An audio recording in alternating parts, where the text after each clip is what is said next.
The photo has been leaked. Shane McMahon and Tony Khan had a secret meeting in an airport conference room. What did they talk about? And which ex-WWE star has a YouTube channel that's popping off? Wait, breaking news. There was more than one women's match on Dynamite? Oh man, Chandler, what you got? And is it time to say his name and he'll appear? Oh, dang it. But we have reports of an unprecedented contract for the one and only Joseph Hendry. All that more in this week's episode of Grapple-Sauce. Hit it, Dave.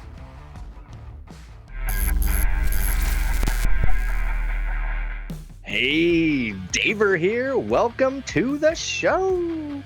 Hey, this guy's Chad, back from the G1. Woo, woo, and Chandler's back as well. Now tell us about the G1, Chad. Man, those Takeshita knees hurt. Why would they pair me with him? That was awful. Yeah, it was your first match, and they're like, Takeshita, you'll be fine. It was not fine. Yeah, man, I've been missing Takeshita on Dynamite. Before we went on the air, I was like, where the hell has he been? Oh, yeah, duh. He's in the G1. Yeah, I need to look up, I guess, what's going on with that, because embarrassingly enough, I have no idea how that thing's going. It's okay. Neither does like Brian Alvarez or anyone like that. Like I remember, I literally watched a clip of him talking to everyone he's with, and he's like, "Is anyone watching the G1?" And he was like, "Well, I'm not watching the G1. Is it good this year? Like, what matches are good?" So, yeah, like I was like, "Ooh, Takeshi's in the G1. I should watch that." I don't know how though. Like, is there like a New Japan streaming service I can find or something like that? They have an app or had an app, and apparently it's very hard to navigate because guess what? In Japanese. Dang it. No. Okay.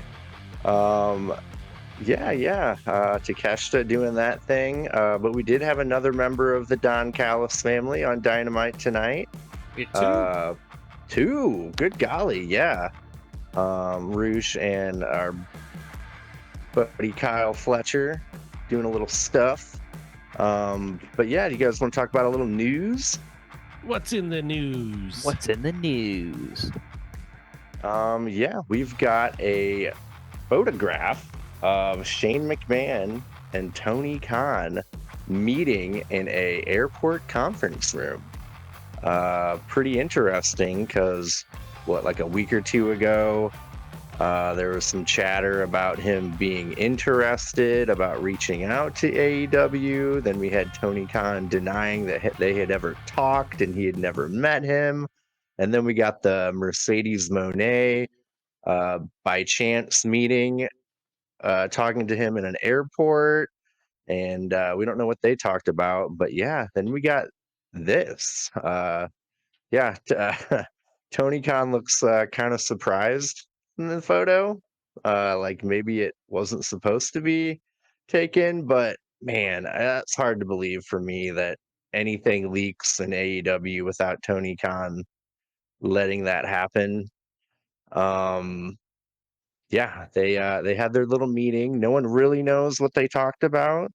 Could it have been, Shane McMahon coming to AEW? Who knows? But he did have an official response, being pretty vague about it.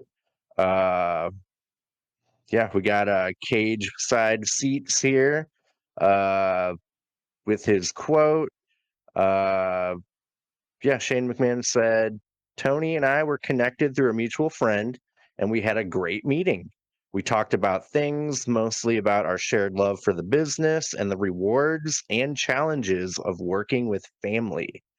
I congratulated him on a 5-year anniversary of AEW and looked forward to how he evolves the business moving forward. End quote. Yeah, pretty vague. Nothing about him actually going to the company or not. But man, like, how could that not mean there's a chance, right? Yes, sir. There is a chance. I can't decide if I want this or not, and I think how much I want it depends on how much I care about the future of AEW. Um, he might be able to like be a good backstage producer. I would want him to be like a heel manager for the Bucks. That would be really funny. Um, but other than that, I don't really want to see him wrestle because he's like 54, and Right? even like before he got injured, he was already kind of getting to the end of his wrestling career. So I don't know. How do you guys feel about this? Like almost like a Sanjay Dutt, like a guy that kind of shows up on camera, mostly behind the scenes, kind of just the occasional popular personality. Have him like be all sweaty and congested and look like he's doing coke every now and then or something. Mm-hmm. Yeah, after watching that Survivor Series 2016 match, I became an instant Shane O'Mac fan. So yeah, I'm all for it. Like I think that'd be pretty big news for a McMahon to show up on AEW. That'd be kind of like when Eric Bischoff showed up on Raw. You know what I mean?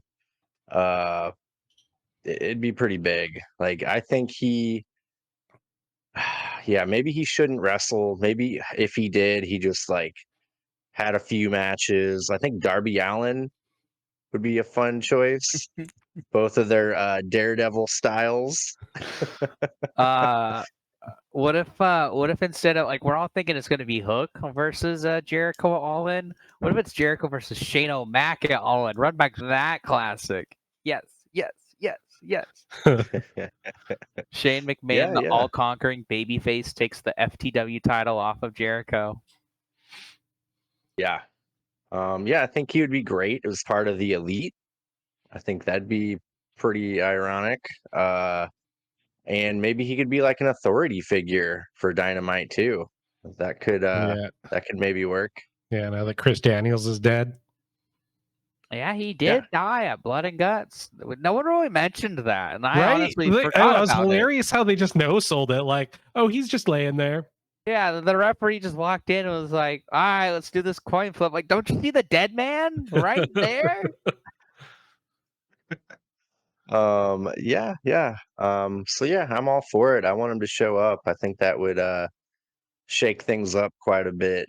Uh and I think some sources have reached out to WWE and apparently like he tried to go back there, but they weren't having it too. So To be fair, they did maybe he's fire him after the Royal Rumble, so Yeah, and then Triple H brought him back for Mania. But I'll be honest with you, if I know anything about WWE, they're really hesitant to push anyone who's been heavily injured, especially on a big show. So I think Shane McMahon injuring himself on a very simple spot, I think gave WWE very cold feet with him. So that's the only thing I could think of. Like, think about Rick Boogs, where WrestleMania, and it's pretty sad to bring this up, but WrestleMania like 38, it was him and Nakamura versus the Usos for the tag titles. forgot about this. And But to be fairness, he had both Usos on his back, right? So that's a lot of guys, that's a lot of weight. But his knee snapped, the tendon snapped, and so he was out for like 9 months. But that was the first match of WrestleMania 38.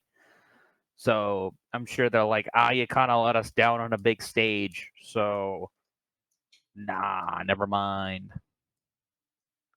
yeah.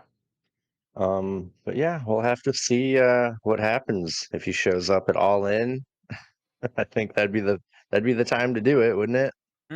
That would be fun. That should be how Jack Perry beats Darby. yeah, or maybe they hold off until Wrestle Dream and give him the Adam Copeland treatment. Ooh, I like that. Darby's all beaten down. Adam Copeland returns, but he gets beaten down only for the all-conquering hero, Shane O'Mac. The best in the world.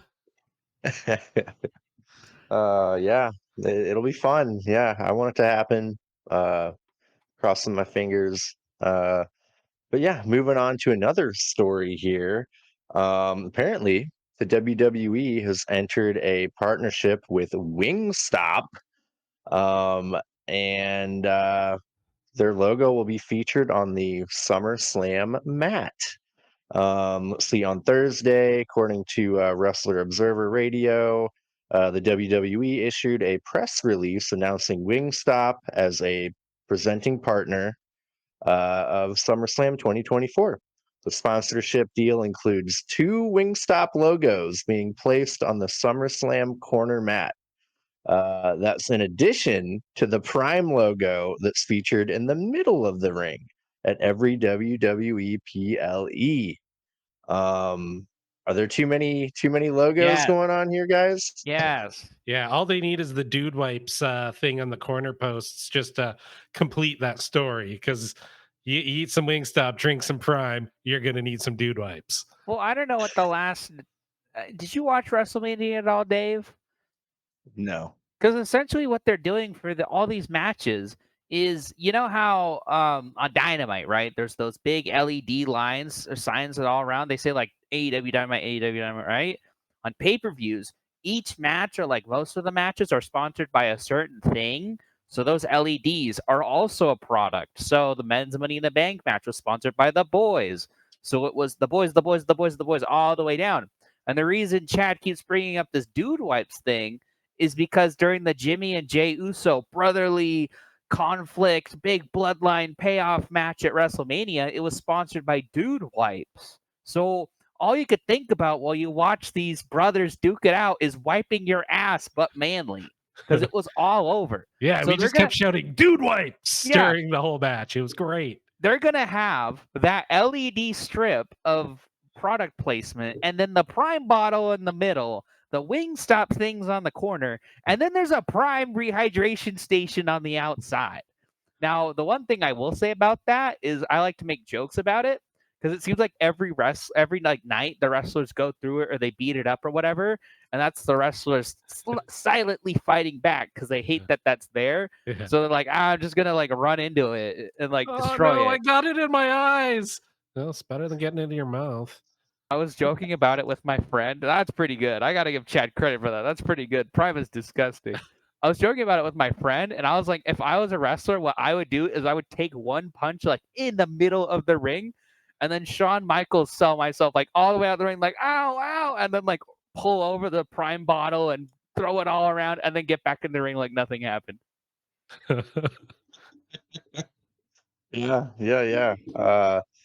Seems like they're just like selling out. Well, it's to do with this merger with UFC, like because UFC has product placement all over the ring, and now WWE has to have it.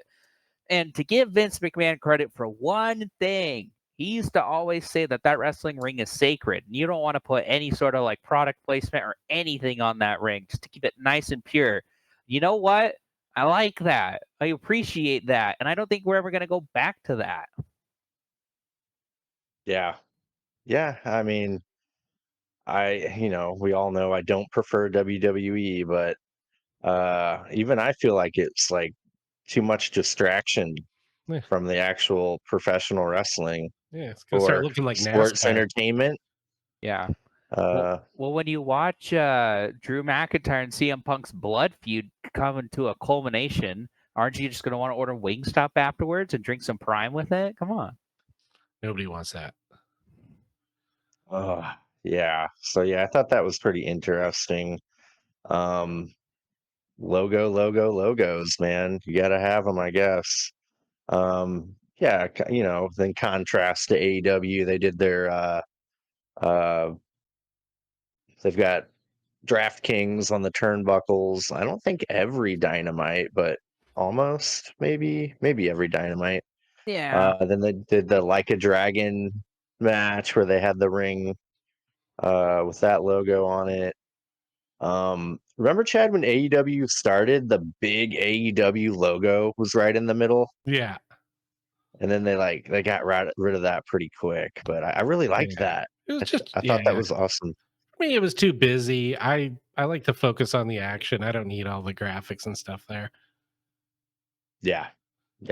Yeah, one Um, sponsored match every once in a while is fine. Even if it's a crap match, it's like, whatever, you got to pay the bills, right? So Yeah. I'm fine with that. But what they're doing now just seems overkill. yeah. Yeah, I just got one last story on my end here, newsworthy. Has to do with Adam Cole and Britt Baker. Baby. Got some possibly sad rumors or potential rumors emerging. Yeah, basically he's moving back to Pennsylvania without Britt Baker. I got a quote from Adam Cole here off Ringside News. Hey, Chugs Army, I just wanted to take this time to give you all a little bit of an update. I can't explain how much I missed the streams and hanging out with you all. This move has been much more intense than I had planned. I'm moving by myself to from Florida to Pennsylvania, so it's taken much more time than I had anticipated. I don't think I'm going to be able to stream until next week, but I promise for the first uh, thing I'm going to do once I'm settled is get my streaming setup ready to go so we can go back to stream. I do think I'll be gone for the rest of the week as I continue to pack and get ready. Um, Man, why would he be moving back without Britt Baker? That's pretty alarming to me. They're like wrestling's uh, power couple for a long, long time. So yeah, like she's got her dentistry office in Florida, and if she's not moving, uh, yeah, what does that mean? What do you think, gentlemen? I don't know. I don't want to speculate on this too much, because it's their own personal lives, and if they want to keep it private, they obviously can. But maybe she is prioritizing her dental work as well as AEW right now, and because Adam Cole is still recuperating, he's focusing on healing up. Maybe I don't know. This is a weird situation where there seems to be an obvious answer. Maybe they just want two houses. Yeah, I know. They're always all on the road anyways. Could be much ado about nothing. But the end of the day, for me, it's like if it's on my TV, I'm kind of interested in that. Behind the scenes stuff, it is what it is. Yeah, the hopefully it's all good in the hood, but either way, don't really care. Yeah. Yeah, Chandler, what do you got for news? Well, I tried to say his name, but he didn't appear. But apparently, there is an unprecedented contract or deal. I don't know what you want to call it for Joseph Hendry right now. Which I mean, he's kind of been taking both the wrestling world and a little bit of the real world by storm because his theme got like what #1 on the UK charts for a week or so. Like that's pretty big for a wrestling theme. But this is straight from the word of Joe Hendry himself. He said that TNA has worked out with WWE. He can appear as a TNA contracted talent. I can appear on NXT. I can train at the Performance Center full time and do indies and do signings. This is unprecedented and it's never been done before in the business. So thank you to TNA and WWE for figuring it out. So essentially, he can go to TNA and NXT whatever he wants, and he can do indies whenever he wants. And I think it's just because he's that popular right now. Both companies are like, well, yeah, we want him on our show. So, yeah, we'll just do a handshake deal. He can go wherever he wants. And I know one thing I really liked about this is he said later on, like, yeah, I can go to the Performance Center because I'm not perfect. I'm not like a finished wrestler. I can still improve. I can still be better. So I really respect that because you could see, like, oh, he can maybe rest on his laurels and just ride what he's doing until he gets to Raw or whatever his end goal is. But I'm digging this Joseph Hendry kid. He's going Yeah, places. What do you guys yeah, think it's about cool that? that he's humble enough because, like, he is a force of nature. He's a huge personality, and he, like you said, he could just be like, "All right, this is who I am. I'm just going to capitalize on that." But the fact that he wants to keep getting better and keep improving is very admirable. Yeah, he must be something special for WWE to want that to happen and allow that to happen. I think the end game is he'll be going there when his TNA contract is up, obviously, Oh and they yeah. want to give him what he wants now to ensure that happens. So yeah, I guess I haven't actually watched a match of his. I probably should. Um I I don't mostly know what just he's keep got. watching his songs on YouTube. They're very good. Does he sing or what? Yeah, he sings. Yeah. Okay. Yeah, there's a Does he few do where his he own just like theme? cracks other wrestlers up, and they're pretty awesome. Is his theme performed by him? I think so. Excellent question. I like that. If it is, that's pretty freaking cool. Yeah, he writes and performs his own entrance music and videos. Cool. Cool. So- Okay. Yeah. So he's up there with Shawn Michaels then. Oh yeah. I'm a sexy boy. Right? Uh-huh. See, you know that one. See, man, this means a lot to me because I remember watching Joe Hendry back in WCPW, which was What Culture Pro Wrestling, if anyone Yeah. remembers. And I was Wow. like, man, they got to put this WCP title on him right away. I loved him, and I kind of fall out of wrestling in general, so I don't know if they ever did or not. But he was my favorite wrestler on that show back in the day, better than like any other big name they had other than like Kurt Angle and Cody Rhodes. He was my favorite wrestler on that show. Cool. Yeah. What big names did they get? I remember Cody. Did Rey Mysterio do anything with them? They got Rey Mysterio. They got a lot of big names before they became big, that like in the British thing. So like Will Ospreay, Gabe Kidd. Um, I like Gabe Kidd. they got a guy named so they called him Big Damo, but then he went to NXT as Killian Dane. Yeah. He was good. He was real good. I can't I can look up more big names, but those are the ones I definitely remember. I was like, oh wow, they got Cody Rhodes, crazy. Now we saved the best for last. Chad, what was your news for the week? All right. I don't think this qualifies as news. I just found it funny. While I was waiting for the show to start, I started going down some YouTube rabbit holes. And one of the ones I always go down is fast food reviews because I just find them weird. Because like these people always take them so seriously. And I'm like, it's fast food. Who cares? It's a Big Mac. Who cares? And then I happened to click on this, and then I clicked on another and another. I started off with him reviewing the street chalupas, which actually are pretty delicious. But Ryback, which reminds me, I owe you guys a Ryback video still. Haven't forgotten about that. So this actually might make the cut. He is still super unwatchable and devoid of charisma. But somehow he has 500,000 subs. So really, I can't. I don't know. I don't know how that happened. Well, I'm sure he saw people like Maven and Undertaker start a YouTube channel, so he was like, "Oh, I can get on that because he can still use the Ryback name." Yeah, no, and it's hilarious because he's like jacked, and then he's eating like 2 smoky bacon BLT quarter pounders, and I was like, "How the hell does he stay jacked?" And they're always so sad because they're just like he's by himself in a car in a parking lot, just like eating a chalupa. He gets like fucking sauce on his legs.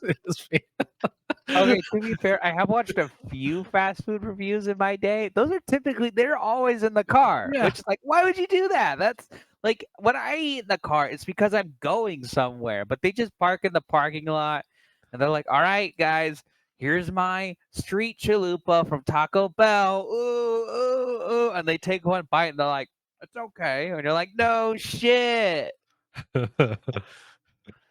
But I don't know why that tickled me so much. I was just like, this is weird. And I keep clicking on these, but I can't watch more than like a couple minutes because he's kind of not awesome. No, we lost Chandler. Did we lose Dave? No. No, I still see all 3 of you. Oh, I don't see Dave. Is he talking? Oh, no. Yeah. Yeah. That's weird.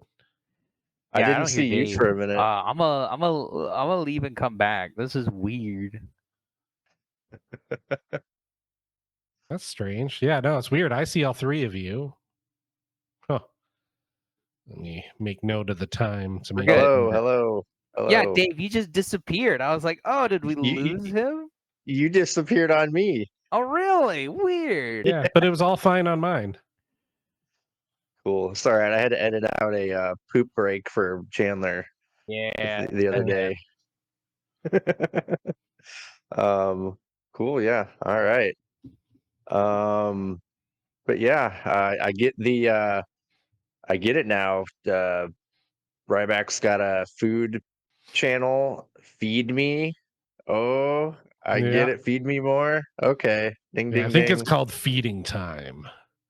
Ooh, Which he did yeah. also say he would go, "Wake up, it's feeding time," and then walk Yeah. like this because he's a very big man.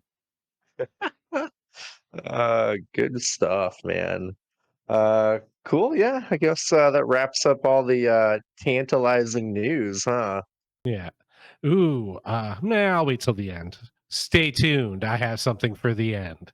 Ooh, Oh, ooh, I'm excited. Me and you talked about it, Chandler. I just forgot to talk about to Dave about it. It'll be live, brother. Yeah, we're doing it live. yeah, yeah. But yeah, before we get into our Dynamite review, I'm gonna ask everyone out there to do us a gigantic favor. Uh, get that elbow ready. Uh, elbow drop that like button. Power bomb that subscribe button and leave a comment. We appreciate your support and thank you for watching. Yeah. But yeah, let's go ahead and get into our Dynamite review from July 31st from Greensville, South Carolina. I'm gonna be real. They Yeah, should not go back to Greensville, South Carolina. This was a bad crowd. This was like it was full. Like it's not like It should have typically been that. much louder. Yeah, maybe the hard cam didn't have a lot of people, but holy crap! I just kept on like every show. I was like, well, that they kind of died. They kind of died. Like they kind of were loud for the first match and the second or the final match, but other than that, they were kind of a crappy crowd. yeah, they weren't very hot at all. Um, but yeah, we start out with kind of the same old lately. MJF coming out, he's wearing the American belt, which I love, by the way. I've got to have a replica of that. Gotta. Um, man, he's just like talking about the same old stuff, like talks crap about the hometown, uh talks about how he's gonna beat Will Ospreay at All In. Um, Ospreay runs out when his music hits. MJF runs away. Ospreay talks about no one acknowledges the American title. Gives props to the former international champions: Pac, Ray Phoenix, John Moxley, Orange Cassidy, and Roderick Strong. John Moxley and Orange Cassidy were the only two that really got a big reaction from the crowd. Uh, the other guys, crickets. Well, yeah, like why are we building up Roderick Strong? He's a bad guy. He does bad things. Like where like Roderick Strong is such a good champion, guys. Like it's kind of like the Jericho thing, where it's like, why are we like, oh, it's a dream match, it's a Jericho match? Like, shouldn't you be like, oh man, I hope Suzuki pummels him? Yeah. Um, but yeah, MJF, runs to the stage and says some more stuff and introduces Lance Archer. But yeah, I don't know. This isn't doing it for me. Like it's fallen flat. Like It I feels don't. like Raw. Start with the promo train into a match. That's 80% of the bad Raws start like that. Mm-hmm. Yeah, like especially like them being in a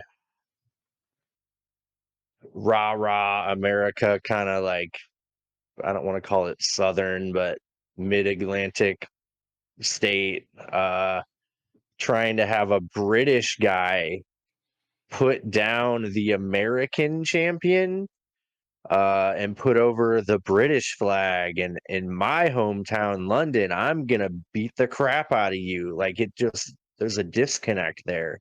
It doesn't work for me, brother.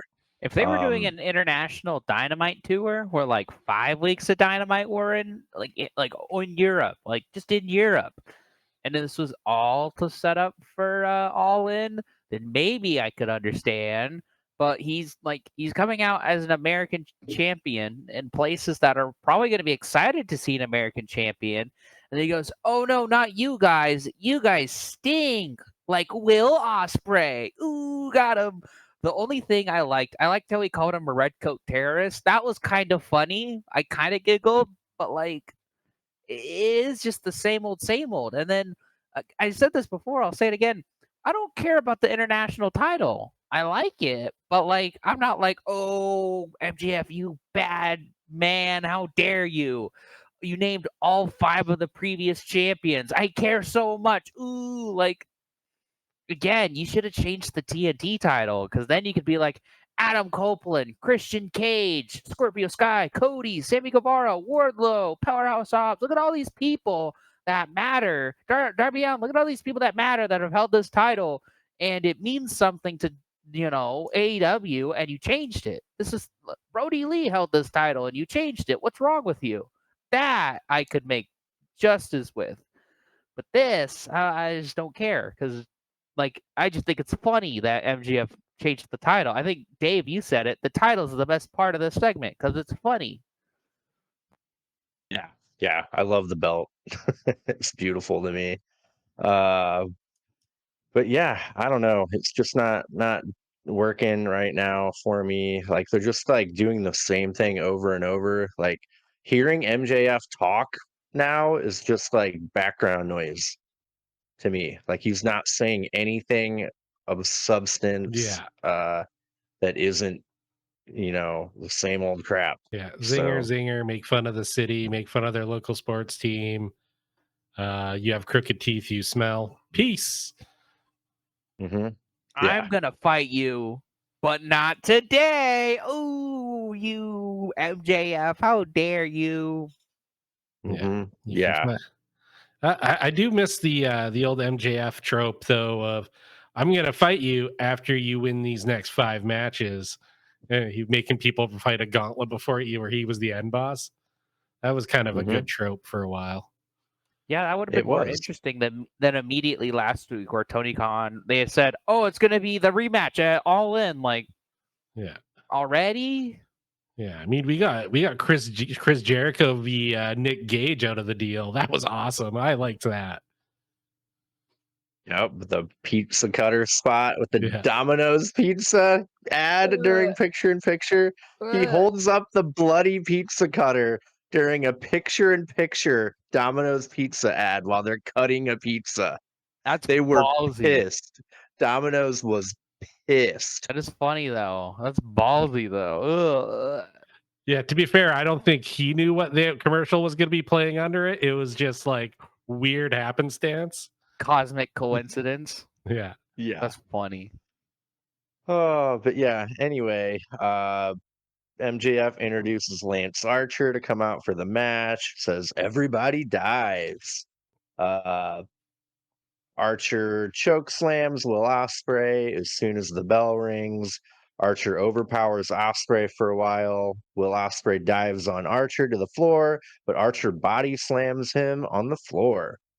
Lance Archer manhandles Ospreay all the way through picture in picture. Will Ospreay kicks out of a big spine buster from Lance Archer.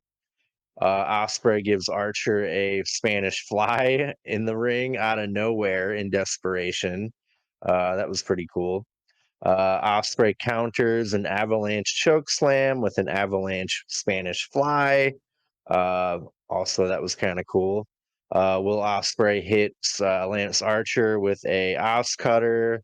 He covers, but Archer barely kicks out. Archer counters a hidden blade with a big lariat. Ospreay counters the blackout with a DDT. Then Ospreay hits Archer with a hidden blade, covers him, but Archer kicks out at 1, flips him off. Then Ospreay hits another hidden blade for the win. Good match. I had no doubt who was going to win. Archer put up a great fight. It was a good challenge. I'm just thankful to see him on television, to be quite honest. Love Lance Archer. He just never got the push and the the opportunity I think he really deserved in AEW, but I don't know what the reason is for that. Who Yeah. knows?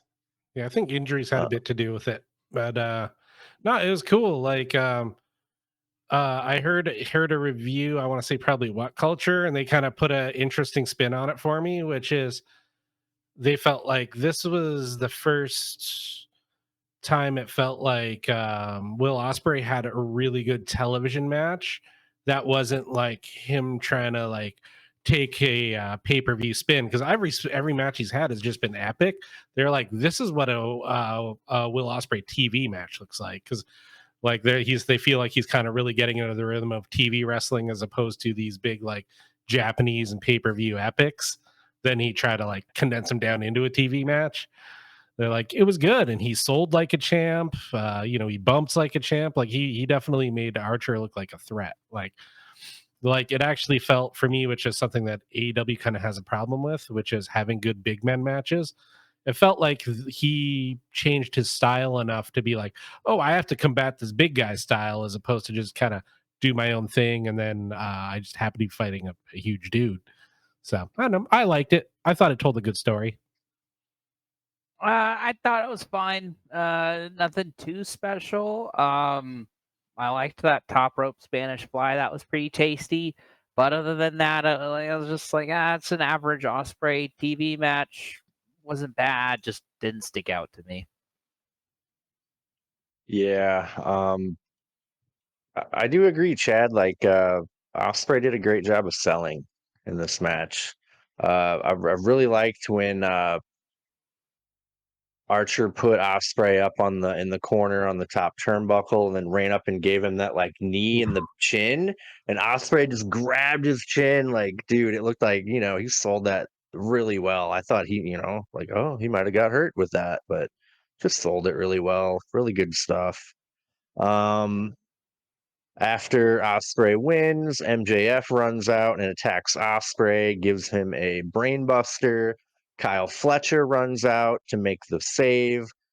Kyle Fletcher calls Osprey his best friend and his brother. He tells Don Callis, like, yeah, it's like, I know he's not part of the family anymore, blah, blah, blah, but, I got to look out for him. He says he's MJF's karma coming to bite him in the ass. He says America is where the best wrestle and where he found his dream girl, got his dream house, dream job, dream car, dream life. He calls out MJF to come to the ring. MJF takes off his shirt and just says, no. MJF says they'll have a match next week on Dynamite, and he'll kangaroo kick his goddamn head off. MJF says he's going to dismantle Osprey's boy, and you can thank me later. Is that his new catchphrase? Because he said that like 2 or 3 times now. He Yeah, hasn't said I'm better than you, and you know it. it's because the crowd would chant, "I'm better than you," and you know it. And so he's like, you'll thank me later. And he kind of says it like a little bit differently every time, because I think they're really, really trying to have him be a bad heel, which is why I think he's doing the cheap heat every single time, so that you go, why would I cheer for him? Why would I do his chants? But then again, people like pop whenever Christian says your father's dead. So like Yeah, they sometimes it do. just It's doesn't because it's work. hilarious. It is, but sometimes it just doesn't work. Yeah. Um, But yeah, we're gonna get that match next week. Too bad we already know the outcome, but yeah, it'll be good to get Kyle Fletcher on a live television wrestling match. He lost that ROH TV title not that long ago, so um, he's got a lot of potential. Yeah, like when I think of potential, there's him, definitely Takeshita. Takeshita's got a lot more potential on it, obviously, but Colton Gunn, I think I see a lot of great things for him, more than Austin for me, honestly. But Yeah. yeah, those kind of guys. I think Brian Keith could be pretty cool at some point. But yeah, I'm looking forward to that match. Should be a fun one. Well, yeah, you have next week. It's all kind of about, pushing young talent. You got Kyle Fletcher in a marquee match, Brian Keith in a marquee match, and, Jeff Jarrett in a marquee match. So we're just Yeah. pushing that young talent. Yeah. Cool. After that whole segment, we get a little Swerve Strickland video package showing his match against Osprey, and he calls out Danielson for All In. After that, we get Alex Marvez in the back with Jericho, Big Bill, and Brian Keith. At least we didn't get a TV time with Chris Jericho. I liked one thing about this segment, okay? I liked how Big Bill was like, now it's one thing to get 100 days as FTW champion, but you went 102 days as a FTW champion. That matters. And I was like, that's silly, but it's Big Bill. Of course Yeah. it's Big Bill. He is a gem. Like, but even like before this stuff, he'd always do these weird little things in the background where I'm like, oh man, he's just giving it his all. I love it. Yeah, I like Big Bill a lot. But yeah, he's got a cake, says 102 days as FTW champion on it. Basically, yeah, they talk about that. Jericho talks about basically Shibata and taking out Hook. We haven't seen Hook since he threw the fireball in his eyes. Oh man, I They wonder if Hook will return on Dynamite next week to spoil a certain match that's about to be announced. I have no idea. Ooh. Brian Keith challenges Shibata for a match next week. And I love how everyone walks away except for Brian Keith. They hand Marvez the cake, and Brian Keith's like, if you respect Chris Jericho, eat this cake. And Marvez was like, I don't want to do that. So he just and that was it. That was, it was cute. It was funny. I liked it. And I liked how they made fun of the trope of, whenever there's a cake, it always ends up on someone's face in wrestling. Yeah. Yep. Weird. It didn't. Wow. Yeah, I kept waiting for the cake to come back during the episode somehow. Yeah. Just like Marvez covered in it. Maybe that no, that's how Swerve interrupts Brian Danielson. He's like, I found this cake backstage. Ugh. Ooh, And he's like, come on, this is a serious world title feud. And he's like, you're fine. Yeah. For no reason, Eddie Kingston's there trying to eat the cake. Yeah. I wish him. Man, me and Chandler tried to name every injured AEW wrestler a couple episodes back. I don't think we mentioned Eddie Kingston. We were at like 12. Nice. So many injuries. But yeah, after that we get a CMLL Women's World Champion Eliminator match. Willow Nightingale versus Chris Statlander. Yeah, I kind of figured what happened was going to be what happened. Kind of telegraphed from the last match with the chain and everything. But yeah, Statlander missile drop kicks Willow before the bell. Willow gives Statlander a fisherman suplex, covers for 2. Statlander rolls out of the ring. Then Willow misses a cannonball to Statlander, and she hits the LED board barricade. Willow gives Statlander a spine buster, covers for 2. Statlander gives Willow an axe kick, covers for a 2 count. I always think of Booker T every time I see that. Willow gives Statlander a Death Valley driver on the apron. Pretty damn cool. Willow gets into it with Stokely, and Statlander lariats Willow when she turns around. Willow gives Statlander a DDT, covers for 2. Statlander ends up hitting Willow with a 450 splash. Willow Nightingale kicks out at 2.999. Stokely Hathaway slips Statlander a chain, distracts the ref, and Statlander hits Willow with it. to get the win. Uh, Statlander hits Willow with a chair over and over. Security runs out to stop her, but she attacks the security, and Stokely ends up stopping her.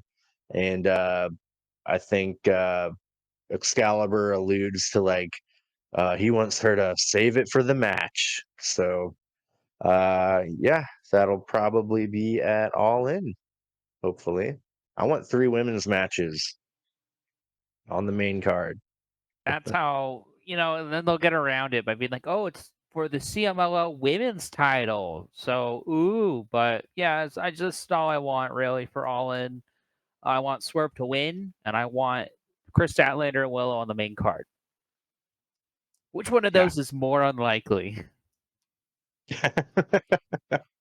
Man, I would say the women's match being on the main card, but after this Danielson promo really got me thinking. So Oh, I'm kind of doubling down on Swerve. I'm gonna be honest. Yeah, see, really, I'm sticking with my earlier prediction, which is I think Danielson wins for Swerve to win it back in the Tacoma Dome. Wrestle Dream, Yeah. maybe. where all 3 of us will see it live and the roof will come off the joint. Oh, I can't wait. But yeah, after that, we get a little recap of Danielson's backstage interview where Jeff Jarrett kind of has a little heart to heart with him. Then we get Danielson coming out for a promo. He talks about how he got his engagement pics with Bree in Greensville. And looking back at those pictures reminds you of the good old days. Then we get a Bree chant from the crowd. Man, that'd be something if they popped up in AEW, wouldn't it? I think they're both retired. I think Bree said she would come out of retirement to have a match with Britt Baker. Because they're really, really Maybe. good friends. Cool. Also weren't the best in the ring. They were not. Oh, Nikki Bella kind okay. of got better at the end of her Yeah, career. that was but- more during the Divas era where it was still like sex sells. Yeah. I mean, like Nikki literally came out and did a stripper pose as her entrance. Oh, okay. Yeah, so that's why I'm like, man, like I respect them, but uh, let's see. He says he's there to talk about presence and promise. He was able to be present behind the curtain and hearing all the yes chants. He promised his daughter when she turned 7, he would quit wrestling full time. And his contract ends tomorrow, which is today, as of this recording. But that's just the wrestling contract. The rumor is that he still has some sort of backstage producer slash some type of Tony Khan uh, related like helper contract that we just don't know about because he really emphasized during the promo where Jeff Jarrett interrupted him about his wrestling contract. He said that multiple times, not just contract. So he says he came to AEW to do 2 things. He would kick people's heads in, number 1, and number 2, win the AEW World Championship. Doctors and his family tell him he shouldn't wrestle anymore, but he will give 100% at All In and promises he will go All In at Wembley. Swerve's music hits. Swerve and Nana walk to the ring. Swerve says he respects the hell out of Danielson and said he would said he would win the AEW World Championship, and he did it.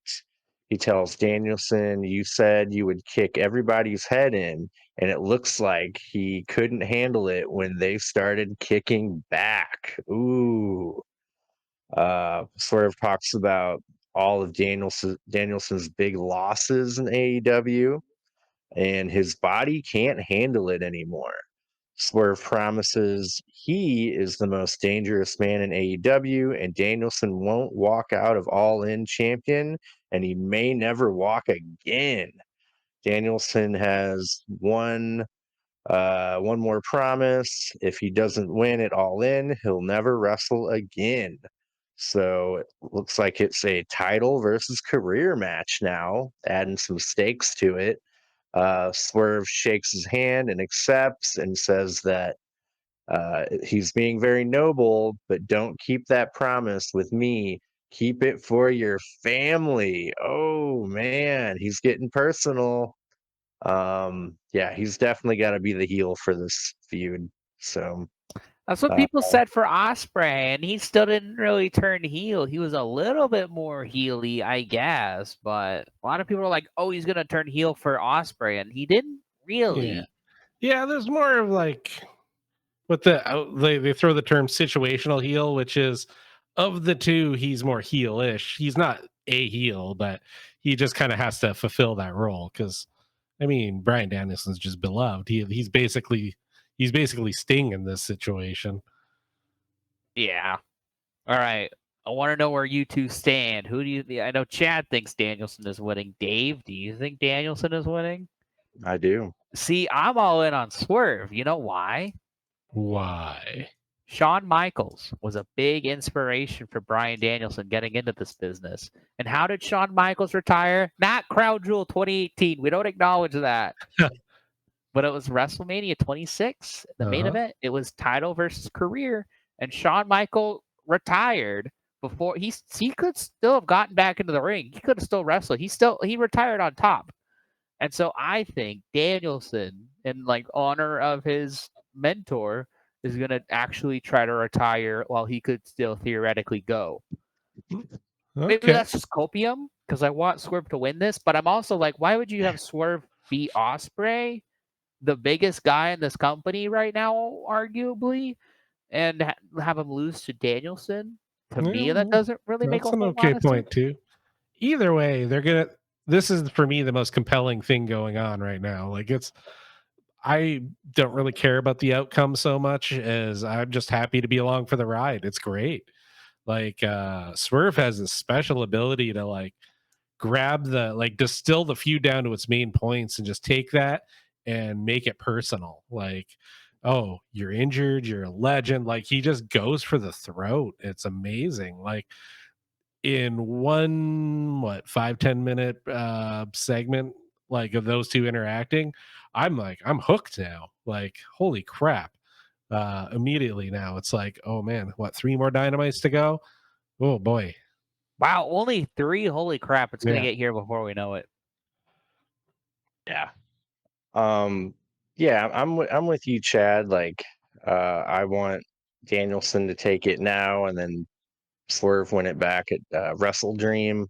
But the thing that really set me over, put me over the uh, threshold for who I think will win is last week. Danielson applied to trademark. Yes, yes, yes. Uh, Imagine the freaking Wembley Stadium, everyone doing that at one time, and the feel good main event ending at All In. Well, it's because Oh, he's going to WWE, brother. oh. Uh, yeah, I don't know, but yeah, I want Danielson to win that. I want him to extend his contract and go out with a bang in Wrestle Dream, lose the belt. So, uh, That would be interesting. Just to add one more thing to the other side of this, to your guys' side, it would be interesting if he said, I know I just put my career on the line, but I'm going to keep putting it on the line. When I lose this belt, I will retire. I've That'd heard be a that pretty good story. possibility too. mhm. And yeah, either way, it's cool. I'm happy to have a story where I literally have no idea what's going to happen. Yeah, that's fair. Excited for what they do next week. Yeah. But yeah, kind of leading into next week, we get Renee backstage trying to talk to Danielson, but he ends up walking up to Jeff Jarrett. Jeff Jarrett is all psyched and happy, and he's telling him, now that's how you go all in. Danielson's got a really kind of serious, pissed off face and says, "You want to see me go all in? You and me next week on Dynamite." Jeff Jarrett looks stunned. Uh, and Danielson walks off. I have a Yeah, feeling that match is going to make me feel feels. yes, dude, I'm loving the new like face Jeff Jarrett, like him being relevant in this day and age on freaking television. Yeah. What is going on? And it's not Like, awful. It's not like Jericho where we're like, I get it. He said the funny. He said for me, brother. He said it. But Jeff Jarrett's like, oh wow, It's you're earnest. It's inspirational. sincere. Like it is like it's inspired. Like I am so into this. Like for me, like it's like that and Hangman are probably 1A and 1B. Everything else has kind of been falling flat-ish for me the last few episodes, but like this stuff I'm just like glued to. yeah, man, man, Jeff Jarrett is one of my all-time favorites. Man, I might have to bump him off of my or bump off Ric Flair off my Mount Rushmore and slip in Jeff Jarrett. Wow, big words. I know, dude. I think I like him more. Uh, he didn't do the helicopter on the airplane that I, at least that I know of. Allegedly. So You see, my Mount Rushmore is just Takeshita 4 times, so it takes a lot to knock one of those off. true, true, true. But cool, yeah, I'm looking forward to that match, and that makes me wonder too that they're just kind of playing up this like injury a little more than it than it really is. Like he wouldn't be having a match next week if it was so bad. Um, too. So that's a kind of a cool way to look at it. Um, but yeah, after that we get the conglomeration versus Roderick Strong, Roosh, and the Beast Mortos. What a weird but refreshing combo of heels. I liked Like it. I like. me too. I think this was my favorite part of the show. I thought this like typically we'll just go popcorn match, and this was the Oh, popcorn it match. was my But it was, popcorn match of the night. It was good. I put my phone down for this one. yeah, it was really fun. Yeah, yeah. This iteration of the conglomeration, Orange Cassidy, Mark Briscoe, and man, Tomohiro Ishii.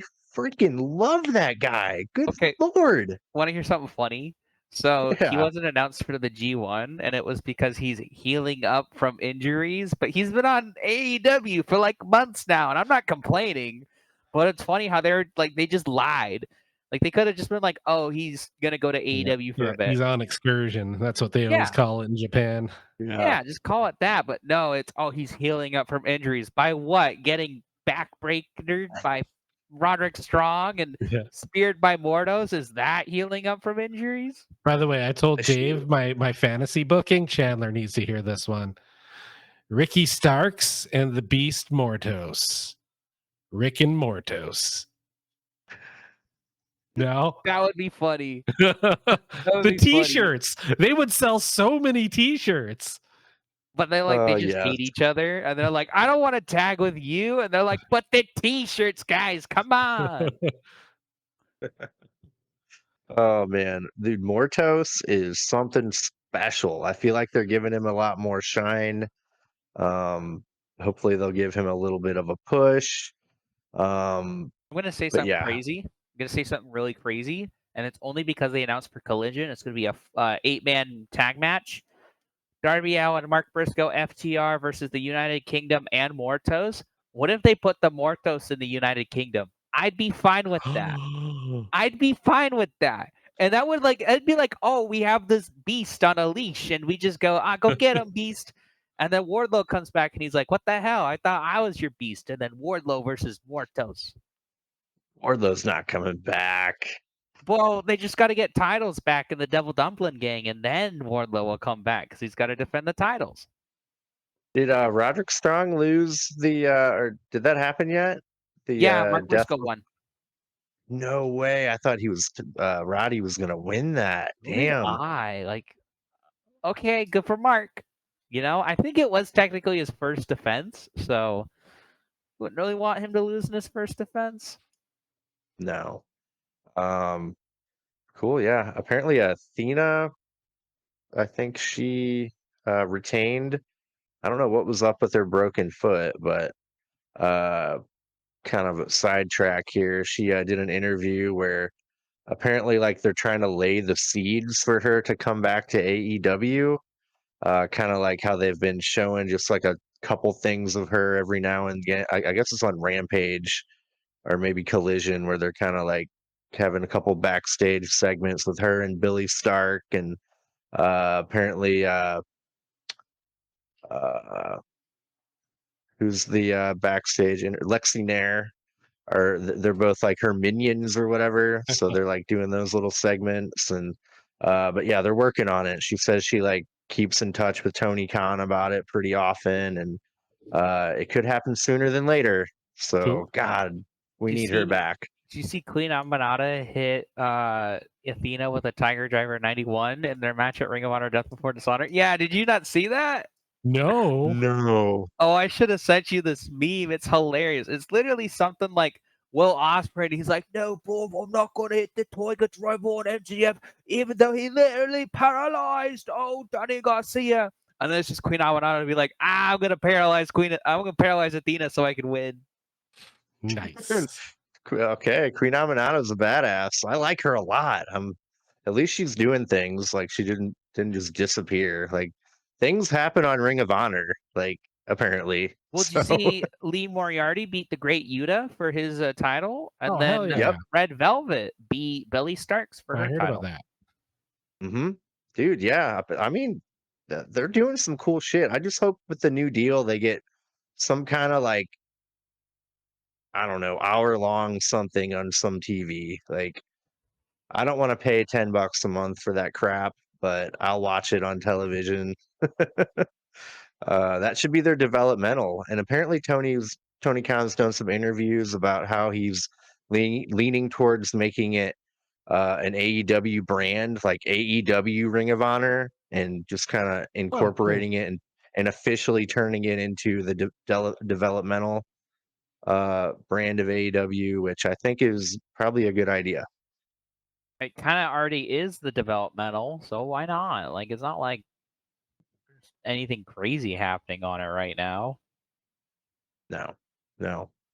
Um, but yeah, I guess we got a little sidetracked here. Get back to this conglomeration match here. Uh, Orange Cassidy lures Mortos like a matador with his jacket. I thought was pretty neat. Ishii overpowers Mortos. Roosh and Ishii square off and are pretty evenly matched. Ishii definitely put up a good fight against Roosh. Roosh elbow strikes Ishii and he ends up going down. Briscoe and Roosh battle on, or Briscoe and Roosh battle. Then Briscoe gives Roderick Strong a flipping neck breaker off the apron. Then Briscoe launches off a chair um, that was set up on the apron onto Roosh and Mortos. Roosh and Mortos double team Mark Briscoe and Orange Cassidy. Uh, and then Mark Briscoe takes out Roosh and Mortos. Ishii gives Roosh and Mortos and Roddy all three German suplexes, one after another. Mark Briscoe gives Roddy a froggy bow and covers him, but Roosh and Mortos break up the pin. Mortos and Roosh dive on the floor. One on the other team back to back. Ishii kicks out of a normal tiger driver from Roderick Strong. Briscoe goes for a J driller on Mortos, but Roosh headbutts Jay Briscoe or Mark Briscoe. Uh, Mortos hits a pile driver like move on Mark Briscoe. really great, really, really brutal, and ended up getting the win with that move. Man, that was pretty freaking cool. Like I'm glad they won. Yeah, seems like they're kind of pushing Mortos a bit, which is great because he's fantastic. I thought this was a really fun match, as we said earlier. I think it was on Orange Cassidy, but Mortos had a wicked spear on a Cassidy that I was like, holy crap, is that guy okay? And then it was funny because Don Callis was on the mic and he was like, Taz, would you call this Roadkill Jones? And Taz was like, you're right, man, I would. So I thought that was just a silly little moment. Other than that, like Chad always says, it was a popcorn match, but like the best popcorn match you can have. Yeah. Yeah, like I said, I was like entertained because I was kind of starting to zone out a little, had on the phone. Then all of a sudden I was like, whoa, did he just do the thing? Then all of a sudden, like I was just glued to it. It was well paced, good story. And like I said, the conglomeration lost. I was like, oh, hell yeah. No, that's cool. It's unpredictable. It's perfect. Yeah, totally did not see that coming. And I like Mortos has done it before. He does this really cool, like pop up Samoan drop where he like Yeah, it's sick. pops the dude up real high and then catches him and goes backwards. Dude, it is freaking awesome. Yeah, I'm really high on Mortos right now. I want to see him a lot. And I've been dreaming of him having a match against or teaming with Rouge, Toro Blanco, and Mortos used to be Black Taurus, the Black Bull, the White Bull, and the Black Bull. That's So cool. Yeah, you finally got it. Rushin Mortos. Hell yeah. yeah, I've been wanting that for a long time. So yeah, it was great, absolutely great. Pretty much the popcorn matches usually involve the conglomeration as of late, right? Yeah. Yeah. Fine. Yeah. And it seems to always be a different combination. It's funny. Oh boo! Yep. I have to watch Mark Briscoe, Kyle O'Reilly, Orange Cassidy, and or Tomohiro Ishii in a fun 6-man match. I'm gonna cry. Well, you Darn. know, If like, this is the oh, go ahead. I'll just say real quick, if this was like the main event of Dynamite every week, I'd be like, all right, guys, chill. But this is just in the middle. Like, Yeah. just when the show's kind of starting to lull, you got, oh, this is a Yeah. fun match. And then you get into the like last 30 minutes of the show. It's kind of brilliant Yeah. booking. The way, like Moxley used to sort of be considered like the heart and soul of AEW for a while. I feel like Jay Briscoe's kind of, or Mark Briscoe, wow, see now I did it, is kind of taking that mantle. Like it's just something about him. Like when he's on TV, I'm like, I freaking love this guy. He's goofy and weird, but serious and then badass, all have rolled into one. I'm like, I need more of him. Like he needs to me, like be in more of a main event role.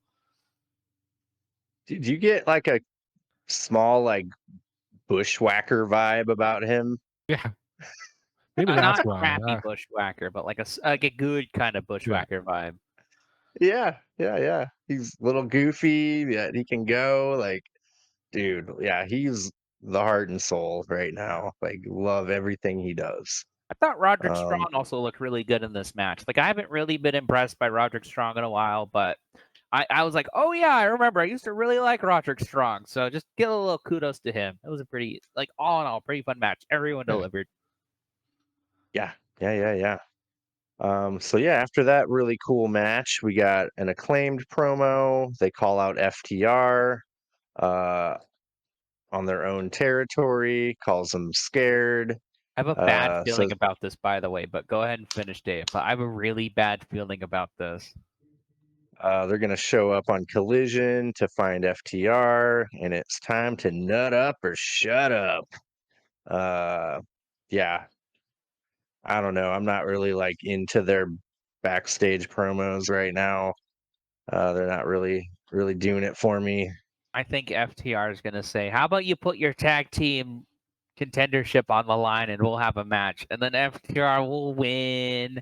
And then we'll get FTR and Young Bucks, 5 at Wembley? So that's why I was just watching. 4 or 5. Well, 4 was the ladder match, right? Okay. So Yeah, I I was guess just like, so. oh no, they're gonna do it again. Like, at least the idea of either the Acclaimed versus the Young Bucks or the Acclaimed Young Bucks and FTR at Wembley, I'm like, okay, I can stomach that. But I just don't want to see it again. I already saw it.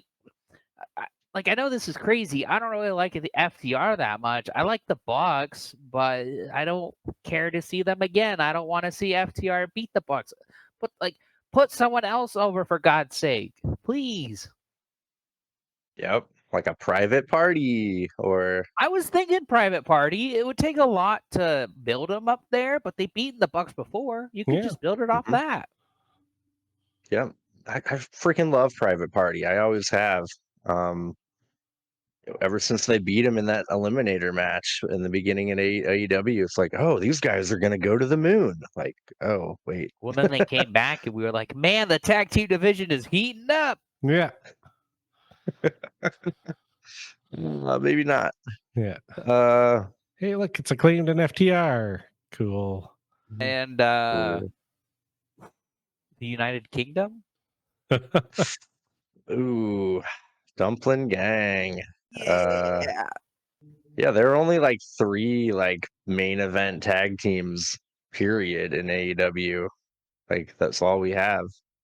Like, ugh. That was supposed to be what AEW was about, tag team wrestling. Yeah. Look, okay, it's kind of hard. Like they signed a lot of singles big names recently, like Osprey, Monet, Okada. So it's probably a little hard. Like even Copeland, go back to last year, right? So it's a little hard right now. And then they lost Sting and Darby, which was a pretty big tag team, at least for Big AEW. Bill and Ricky Ricky Starks, like they're long gone. So maybe if not you're signing the Motor City Machine Guns was a big time bad move. I would agree with that. That was unfortunate. Maybe Mansoor and I say, the the male models could start to be built up a little bit. They actually had a match on Collision apparently. Oh, yeah, they nice. fought FTR. So why not? They're And funny. apparently they touch tips. Is that a thing that they do? Probably. I don't really watch them on the indies, but I know they're funny. Yeah, they were incredible at Yeah. Prestige. We got to see them live. Dude, the taller of the two, like he is gigantic. Like he just made everyone else look like a tiny little person. I don't really know. It's kind of confusing. I don't know what they're going by now, but I know they were Mace and Mansoor in WWE, and then they became Maximum Male Models, and they were Masse and Mansoir. Nice. So I don't know who they are. I just know they're like MXM collection right now or something like that. But yeah, I wish the best for them. Like, why not bring them to AEW? Yeah, man. Maybe like 2 months ago, I cannot remember the name of this tag team, but they were former WWE. They had a match Grizzled Young on. Veterans. Yeah. Yes, yes. Damn it. What happened They to them? yeah, right. I mean, they were great. I think that would have been a great get. Like they are lacking on tag teams right now, big time. Yeah, that was supposed to be one of their Um, focuses originally too. But hmm Yeah, that's what I was saying. Like, definitely yeah. isn't anymore. And like We the just need Lucha, Kenny to heal up so we can get back to the Golden Jets. I was thinking ooh, the yeah. same thing. I'd like to them to run back Kenny and Hangman. That'd be interesting now. Like Kenny and Hangman have to team up together to face the Elite, and Hangman's still pissy, but he's like, "Yeah, I get it. They're pretty big dicks right now, so let's take them on." That'd be interesting. Which man, that'd be pretty much what they did before. So that might not work. Maybe if Penta Um, isn't leaving, they could do Lucha Bros. But I think Penta's man, leaving. I read Ray Fenix's contract is up soon too. Really? Yeah, the end of this summer. Oh, that'd be sad if he left. They These are both AEW left. originals, Oh, right? yeah, man. So yeah, Tony Khan should really do everything in his power to keep them.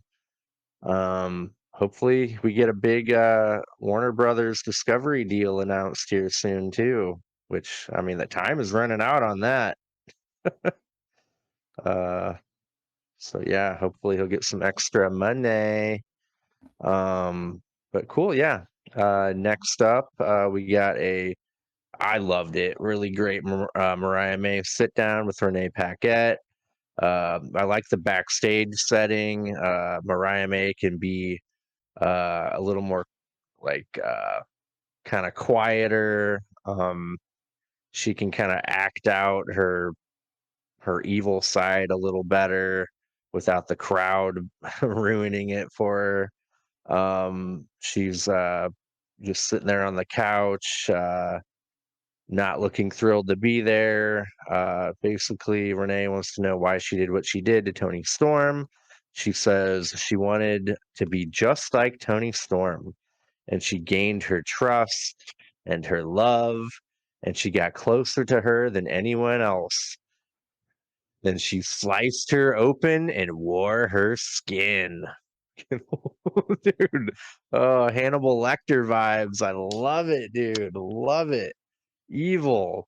Uh, she says Tony Storm always said the business would uh, eat her alive, and she says, um, "I guess it was just my turn to eat." Yeah, man, that just seems so serial killer, evil, ruthless. Like, love it, Yeah. love it, love it, love it.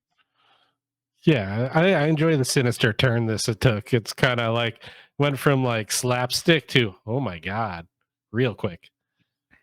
I'm kind of torn. I guess for me, my issue is like I still want to know why. Like we don't really have a firm why. Like why did we go through all the stuff with Mina Shirakawa? Why did she take all those losses? Why was she, kind of harassed by Tony Storm in the beginning? And like Tony Storm didn't care about her in the beginning, and like so I just don't feel like I've gotten a good why. And I think her answer was like, well, because this industry and people turn on each other. Like that's kind of what she said, not verbatim, but so that's the only thing I don't like is I'm kind of still hoping for a reason, like a good storyline reason to be like, yeah, that makes sense. You're a bastard, but it's still like, she's playing her part well. I'll definitely Yeah. say that, but I think that, yeah, my biggest is I just want a reason. I mean, I think she was willing to do what she needed to do for the long con. Yes, I The just want her to say losses. that. I just want her to be like, oh, it was a long con. Like that Yeah. makes sense, but I don't know. Like it's I mean, kind of like the seeds are kind of there because when she came in, she was like, "Oh, it's all about Mariah," and then the first promo after, she was like, "Oh, it's all about Mariah." So maybe that's enough to where it's like, "Oh, it's always all been about Mariah." Like she was always plotting in the back, I guess. yeah. But I mean, but she then said she had to gain her trust. So, uh, maybe yeah. I mean, maybe I kind of get it. I mean, she could like blatantly say it, I guess, but I kind of get it. hopefully Uh, hopefully they have some good video packages for this that can sum this up a bit better. Maybe there's something I'm just missing, but mm, I'm still like way interested in this feud. Don't get me wrong. It's just I don't know. I felt like it was a good promo. It just wasn't like much, I guess. But you didn't like the next part, did you? no, no, I did not like it. We got Tony Storm on the stage looking like unhinged and disheveled with her weird, crazy eyebrows. She's screaming, Mariah May, you said you loved me. Well, I love you too. They say you should find what you love and let it kill you. Well, it all in, it's gonna be a bloody romance of a lifetime. Then she hits her head with her shoe and holds up her belt, beats her chest. I don't know, man. Like I kind of looked at it like maybe they were trying to put these two things back to back to like make Mariah look more like threatening and like sinister and plotting and maniacal compared to like Tony Storm here, like totally unhinged and not thinking clearly and uh Bombastic and over the top and all that. Yeah, like that makes her look more vulnerable in my mind too. Like oh, you better look out. You need to focus, Tony Storm. Like A this lot of could end wrestlers bad right for you. now in AEW without focus issues. It's kind of a Right? running theme. Yeah, yeah. Hangman, Tony Storm. But yeah, I get what they're trying to do. Apparently this is like some kind of play on some like book or movie or something all about Eve that I don't know anything about. So maybe this like ties into that and I just don't understand it. So, um, yeah. Yeah, definitely missed the mark for me. Interested though. Chandler's been the Tony Storm apologist. No, that's not the right word. Uh, Diehard supporter. yeah, there we I'd go. say that. So Chandler, how'd you feel? Oh, I liked it. I kind of just for the exact opposite reasons, where it's like, oh, you have this sinister Mariah May promo where she's like, oh, I'll cut her open and bleed her and blah blah blah. And Tony Storm is like, no, like we loved each other. You said it, I said it. So if this is how you want to treat me, then by her saying this is gonna be the romance of a lifetime, it's basically saying like this is gonna be the fight of a lifetime, but because she loves Mariah May so much, she can't really say it. So I'm digging it. It's kind of like I hate to say like it's like a Ric Flair thing where he's like punching himself and blading himself to get himself hyped for something. I know that was like TNA or whatever, but like kind of gave me those vibes where she's like, I could do anything, I could beat you up. So maybe it is like, oh, her hubris will be the end of her. Yeah. Man, the only thing Mariah May didn't do is go like Hannibal Lecter. Like it's the only thing I needed, man. Uh yep. Man, I don't know. I love it. I think yeah, get her off the out of the ring away from the crowd and get her doing these like slower, like yeah, it's good. Sinister. Good shit. Cool. After that, we get Camille's debut match on Dynamite versus some jobber. She's accompanied by Mercedes Monet. Uh, Basically, Camille charges the jobber and a couple quick moves and pretty violent and wins very quick. Uh, then we get Mercedes in the ring on the microphone. She whines about Britt Baker. She says Britt Baker is suspended for their little tussle that happened at Comic Con. Did either of you see that? Oh I yeah, saw a bit of it, yeah. Mercedes dressed up like Poison Ivy and Camille was Bane. That was fun. That was a good cosplay. Yeah, it was cool. Um, but yeah, man, Mercedes Monet's promos suck. This was the first Uh, time where either Britt Baker or Monet didn't come out and cost the other or whatever. So I was kind of expecting that, and then it didn't happen. So I was like, oh, I was kind of like, we got 10 minutes. What do we got to do? We'll just throw this in there. So I mean, Camille looks good. yeah, I couldn't take my eyes off Camille. I could care less about what Mercedes was saying or doing or what she looked like. Like I could care less. Camille is she's my new Stephanie Vecker. Dude, she's gonna be China. Like she's gonna be the first woman to win a men's title in Well, according AEW. to Jericho, China sucked, and all the men had to make her look good. So, did you ever see that podcast bit? Where I think no. someone was like, "How was working with China?" And he was like, "I hated it. It was awful. She sucked. She sucked. She's not good." Well, I'm like, sure, that might Yeah, be right, but like, geez, you could be a little one of her intercontinental titles was from him, right? One was pretty sure. Jarrett.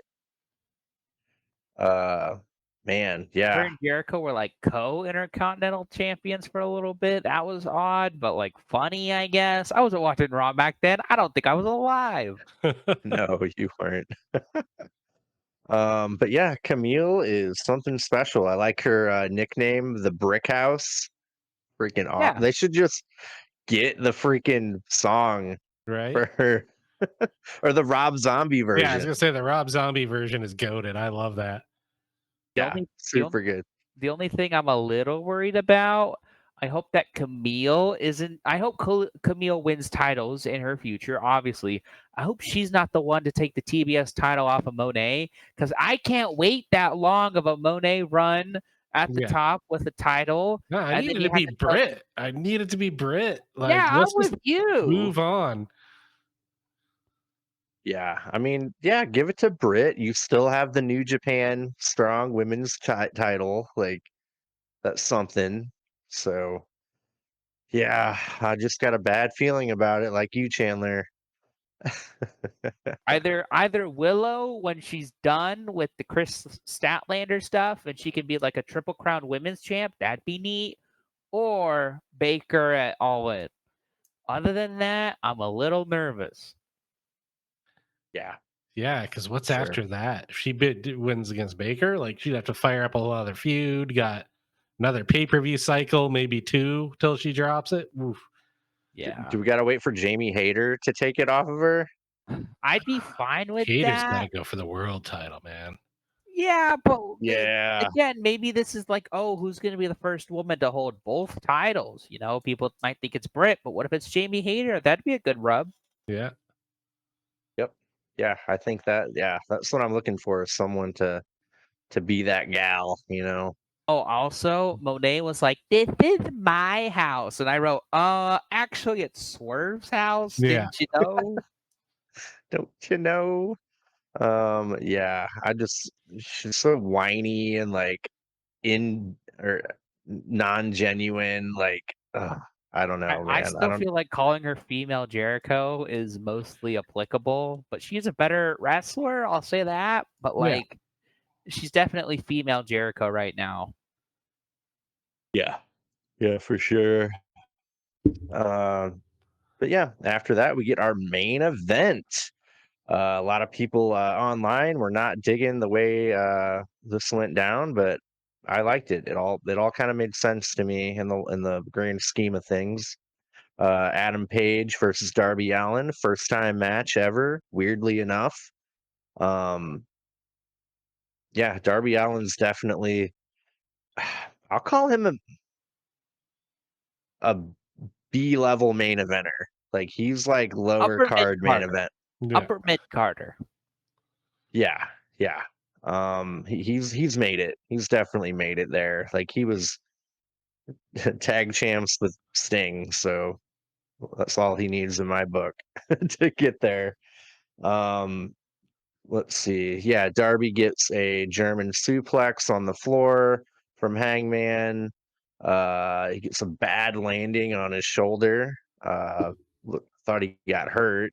They end up on the stage. Adam Page grabs a chair, but the ref tells him to drop it. Darby does a stun dog millionaire on Page and then climbs the stage and coffin drops Hangman. Hangman chokes Darby and swings around with him while he's in the choke. The lights go out at some point, but that was just a Is it the technical House of difficulty. Black? Dude, yeah, I was like, oh, what's gonna happen? What is it, Sting? Well, it was But like 5 minutes into the match. Like, it was just like, oh, what's going on? And then they just turned it back on, and I was like, okay, all right. I like. yeah, You could see Darby Allin's face, and he was like, ah, like while the lights were out. So I kind of liked that. But other than that, I was like, oh, that's not a good look. yeah, I like how the LEDs were the only thing working, and it kind of like glowed a a bit of light. Yeah, it was fun. Uh, yeah, but yeah, that was just some kind of technical difficulty. Adam Page power bombs Darby on the apron 3 times in a row, and then fall away slams him into the Oh, steel steps, like that on the looked like it corners. sucked. Dude, like, that was kind of our redemption for not getting to see Christian Cage do whatever he Right? did. What would he body slam Darby onto Hmm. the actual steps Yeah. at Wrestle Dream, right? We didn't get to see it because we were on the floor in the worst seats we could have gotten. Uh, but yeah, that was unbelievably uncomfortable. Uh, Darby lures Hangman on the steel steps and topes him from the ring. Kind of knocks him off the steel steps. Darby whips Adam Page with his belt. Darby Allin gives Adam Page a code red. Hangman counters a coffin drop with a choke. Hangman counters a buckshot lariat from Darby with a normal lariat. Hangman powerbombs Darby for a 2 count. Hangman gives Darby 2 dead eyes, but doesn't cover him. And he has like a dazed look on his face, like, and they're trying to play up. He saw some kids in the crowd, and it reminded him of what Swerve did to him and his baby, which I don't know. That kind of doesn't work for me, brother. You could just Uh, say, "Oh, he's getting carried away by the match." Right? Like he's getting carried away by the violence. Like, "Oh, he's going to a deep dark place that Swerve brought him He's to." going to Ooh. that place. And then he does Yeah. the Viper pose. Adam Page goes for a buckshot lariat, but Darby just collapses. And Darby ends up doing a cradle on Page in a surprise roll up for the win. Adam Page is pissed. And that is He's the not the end only of one who's Dynamite. pissed. Heyo. Hey. uh, but yeah, I mean, we kind of talked about it. Darby, won the Rampage Royal Battle Royal for the world title shot at Grand Slam, and he won the TNT title shot too, right? Yeah, Yeah. that was at Blood and Guts where they're getting it for all money. Yeah, They put a graphic for it, so that was official. So yeah, he couldn't lose. And they're trying to tell a story with Hangman about him, being carried away, and he could have, should have won if he would have just covered. Yeah. That's his own damn fault. So it makes sense, and that kind of puts Adam Page versus Swerve on the back burner, to where people aren't like, oh, that should happen at All In. Now it kind of doesn't make that as plausible or logical anymore. yeah.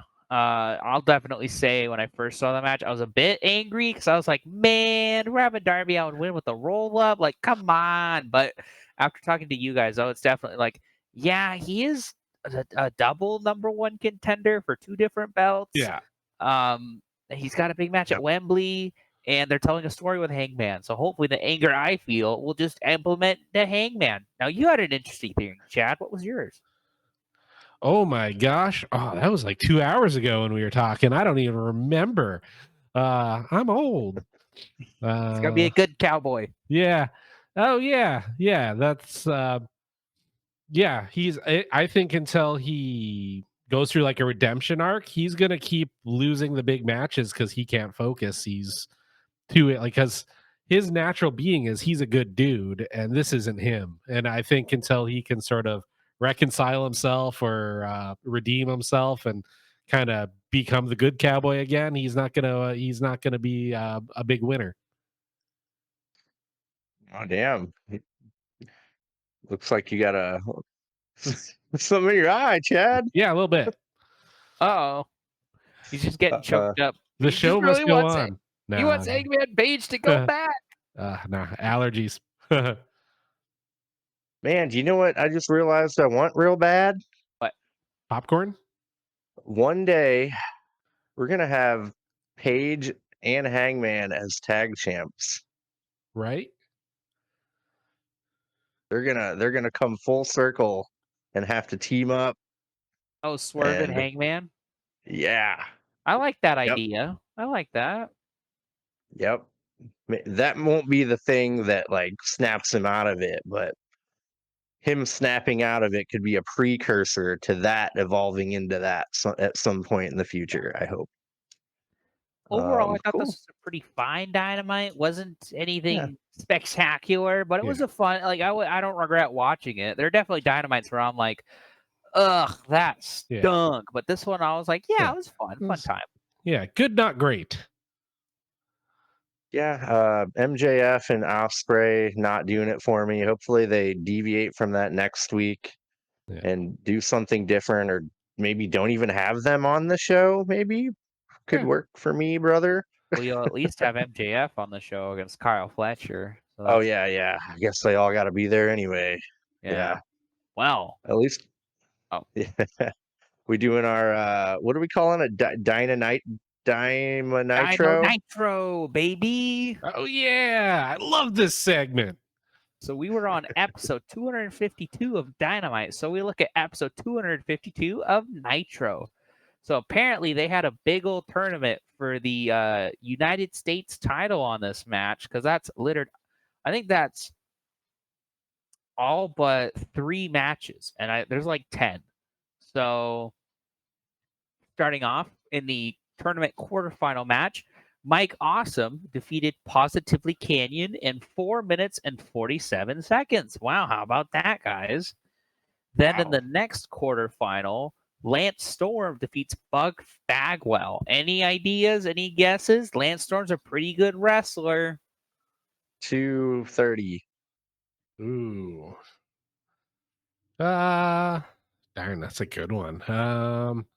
I'd say sub 4 minutes, or yeah, like 3:30. David's close. It was 2:08. Damn. Now we got another tournament quarterfinal match.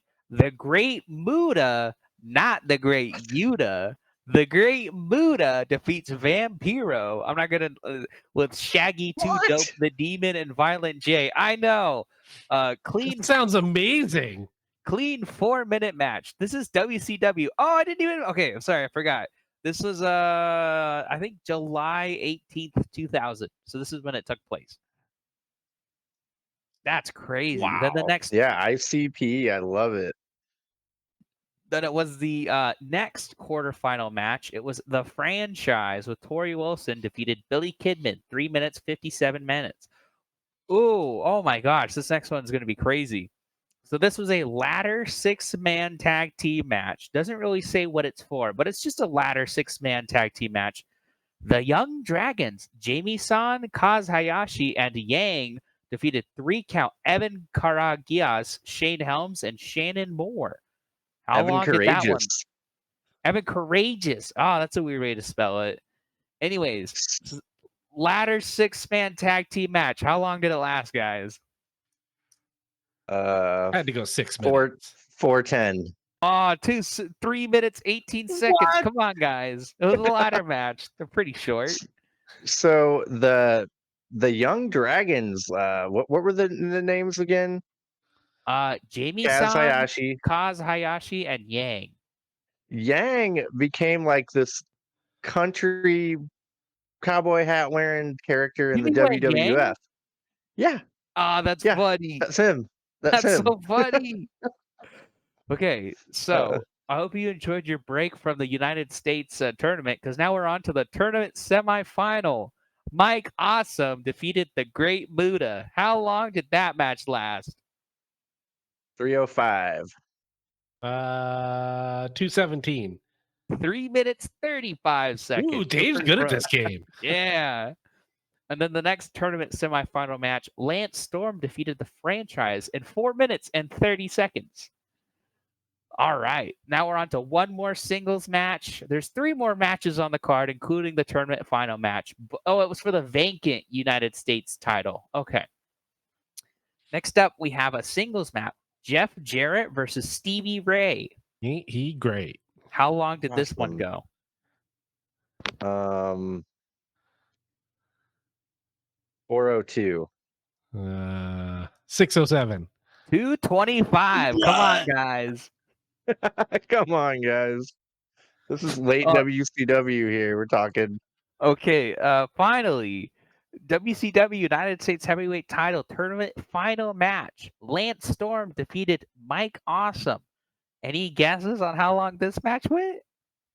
$1.15. That would be okay. I'll just say it. It's a bit longer than that, but that would be funny if it was. 230. 5 minutes and 5 seconds. Wow. So if I remember correctly, Iron Man Lance match. Storm made it the Canadian title after Really? this. That's Yeah. funny. Yep. And he had Team Canada and Hacksaw Jim Duggan joined it. All right. And then your main event. It's a singles match with the special guest referee Goldberg versus Scott Steiner. No contest. How long did this match go for? 45 seconds. I'll recycle my answer. $1.15. Come on, guys. It's the main event of Nitro. 5 minutes and 17 seconds, obviously. We got a Goldberg matches are going 5 minutes. No Goldberg match lasts that long.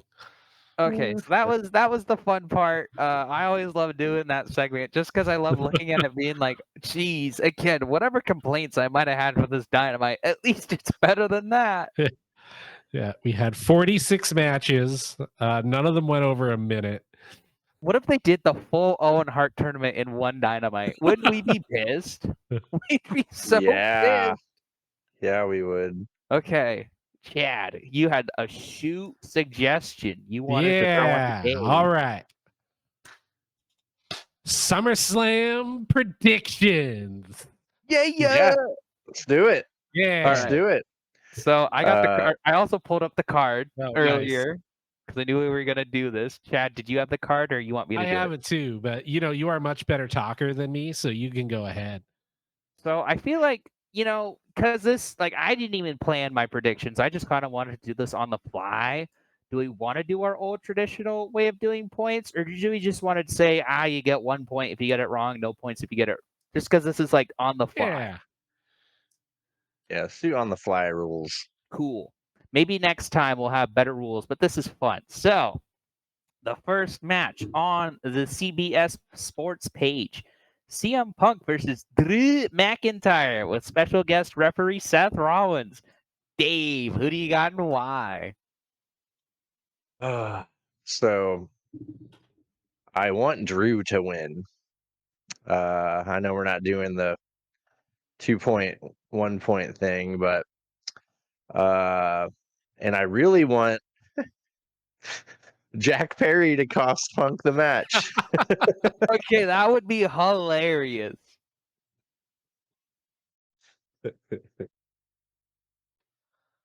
Yep, I went Drew. All right, Drew. Chad, who do you got? CM Punk. CM Punk. I think Drew's gonna win, honestly, just because this feud has mostly been Punk like costing Drew big matches, so that's where I think it's gonna be. And I think Rollins hates Punk more than McIntyre, so I think that's all what it's gonna be. Next up, the undisputed WWE Championship. Cody Rhodes, the current champion, versus Solo Sikoa. Chad, who do you got and why? Cody, because he's Cody. He ain't losing that thing to Solo. Dave, who do you got and why?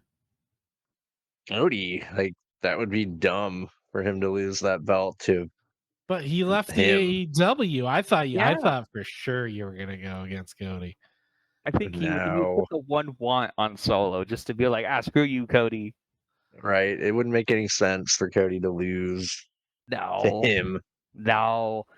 They literally sabotaged the men's Money in the Bank so that no one would cash in. Like they wouldn't have to worry about that. So I'm going Cody. Like Cody's not gonna lose. Next up, we have the World Heavyweight Championship. Damian Priest, the current champion, versus Gunther. Dave, who do you got and why? Gunther. Chad, who do you got? Oh, Yeah, because you love him so much. he's pretty neat. He's pretty neat. Yeah, and the go home math will suggest it's gonna be Gunther. Do you think it's Gunther too, Chad? Oh yeah. I think Damian it's- Priest I heard- sort of stood tall, kinda. He got his licks in. Who in the Judgment Day could hypothetically cost Damian Priest the match? Finn Any Balor. of them. They all hate each other. Balor though is the best suggestion. I think Finn Balor is going to oust Damian Priest and take over, kind of with Liv Morgan, and then you have like Carlito and JD McDonough. Maybe Dom will go with Rhea, or maybe because Dom's a bitch, he'll go with Morgan. I don't know. We'll get to that. Now for the WWE Women's Championship, Bayley, the champion, versus Nia Jax. Chad, who do you got and why? I think it's Nia's time. She's been doing great work, and like Bailey is a crowd favorite, but she's like the Sami Zayn of the situation where she's meant to get that crowd sympathy and give someone the rub. And I think Nia's, since she's come back, she's really like, she used to have go away heat for me, and now I like when she's on, I'm like, oh, I like her. She's really good. Like the tweaks to her character now, I was like, she's believable, she's entertaining. It's great. It's a good pick. Dave? I guess I would like Bailey to win because apparently Nia Jax had a reputation for being an unsafe wrestler for a long, long, long time. It was basically That's the only reason I have. It was basically all of her last run. She was a pretty unsafe worker, and then she came back, and people were like, no," but she's been good. Can I say an off the wall pick? For sure. Tiffany Stratton's cashing in her Money in the Bank. Surprise Pikachu Ooh. face. That's gonna be my. I'm writing that down. I'm saying Tiffany Stratton. She's walking out, Cool. and I'll happily take that L if that doesn't happen. This is for the Women's World Championship. Liv Morgan, the current champion, versus Rhea Ripley. Dave, who do you got and why? Rhea Ripley for her first match back, or is this Yeah, it's her her first match. match? Yeah, I think that would be silly for her not to win it after Liv Morgan trying to steal Dom away from her. And although I guess it would be an opportunity for Liv Morgan to maybe do something really dirty and cheat to win for Rhea to turn face. She's Is that arguably plausible? already face. Yeah. Like, she had a huge return, and she's gonna be like a tweener, like a Stone Cold Steve Austin, if anything. But she's already there. Chad, who do you got and why? I think the story's more interesting if Liv wins. I feel like we're still in like Act 1 of a bigger story, so I think Liv wins this one to keep the story rolling. And I agree with you, Chad. I think Liv Morgan's gonna keep it on herself this time, mostly just because they're gonna do something like, oh, Balor interferes or Dom interferes. Yeah. I don't think it's gonna be clean. I think that would be the biggest Oh, shock no. if Liv No, Morgan. this one's gonna be the schmaz. But Yeah. small Side note easy. here. Oh, Go ahead. go ahead. Say your thing first. Yeah, there was apparently a small Easter egg when the Clurb's Club house was trashed. Apparently, Finn Balor's stuff was untouched. In like, it was just in the corner of a shot. Everybody else's stuff was trashed, but his like little pile of like gym bag and shoes and all that were like all just pristine. So I'm thinking like, yeah, you're right. Finn in one of these matches gets involved. Yeah. Yeah. Speaking of the WWE Women's Division, did you all see that Alexa Bliss was on The Masked Wrestler or The Masked Singer? I mean, Oh, cool. Really? That's cool. yeah, she was an axolotl, Yeah, that's one of funny. those amphibian things. Yeah. Is she just like taking time off right now, or what's up with her? She was pregnant, and then she had like skin cancer issues. So I think she can't really wrestle right now. But I mean, it'd be cool if she came back. Like, there was kind of rumors of her maybe retiring, but I don't know anything for sure. Gotcha. All right, Yeah. next up for the United States title, Logan Paul, the current champion, versus L.A. Knight. Yeah. I'm gonna start this one. I'm a big Los Angeles Knight fan. I think it's his time. I think he's winning it. Dave, who do you got and why? LA Knight, because uh, I think Prime is disgustingly gross, even though I've never tried it, and I've heard from many people how gross it is. I got it's gross. curious And I think, once. It was awful. I was at and Costco and I had just a little sample, and I was like, I never need to have that again. and the fact that what was the controversy about Prime? Like there was something kind of It has a very unhealthy amount of caffeine in it. okay. And probably sugar. Mm-hmm. And LA Knight is got the Slim Jim sponsorship, so that reminds me of the Macho Man. So that's Yeah. my reasoning. It's him and Bianca Belair, actually. Yeah. Cool. All right, Chad, I think I know your answer, but Let me talk at you. LA Knight, yeah. yeah, good Yeah. pick. It's Wouldn't his it be time. Wouldn't it be funny if Logan retained, huh? Wouldn't it be funny? I mean, it could happen. Like, Yeah. like of all the things, like the big, like the spoiler upset of the night, this could be it. Like, Yeah. if Vince McMahon was still booking, it would definitely go Logan Paul's way. Yeah. You know, LA Knight hasn't had enough adversity and all that. Finally, the last match of the night. 7 whole matches. Can you believe it, Dave? What is this? Wow. It's actually it a is for long card for a WWE pay-per-view. I think it's a 4-hour show. Yeah. For the Intercontinental title. Sami Zayn, the current champion, versus Braun Breaker, son of, I think, Rick Steiner, right? Yep. Dave, who do you got and why? Wait, I thought Ilya was in this match too. No, it was No? Braun Breaker versus Ilya and a number one's contender, and Braun won. Okay. So it's just a straight up singles match. Let's see here. I just like Sami Zayn more, and I wish Braun Breaker would have went to AEW. So you're picking Sami Zayn? Yeah, yeah, Okay. yeah. Chad, who do you got and why? Braun, Sammy won it before. I think setting up Braun to win it on a bigger stage.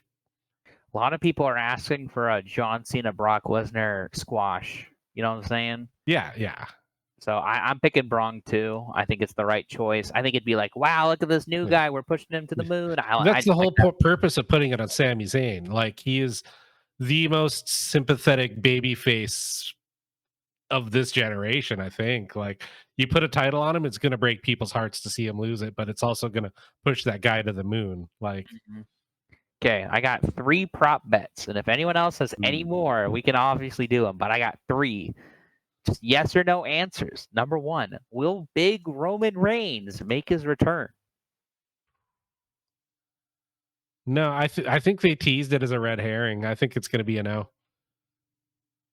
Dave? No. Oh, I'm yes. I'm a yes, sir. All right, next up. This is literally only because Dave said it. Will Jack Perry make an appearance? I'm just gonna say No. yes for the hell of it. I know it won't happen, but man, would that be funny? And then Dude, it would. this last one's kind of just a joke, but we've had, like, I think the other one, like, we've had will Dave win as a prop bet Yeah. before. So I want this one. Will the 3-hour pre-show have anything worthwhile on it at all? And that means matches, stipulations for the show, a return, will there be anything on that pre-show No. that's worthwhile to watch? Yeah, it's just going to be replays of all of the video packages over and over again.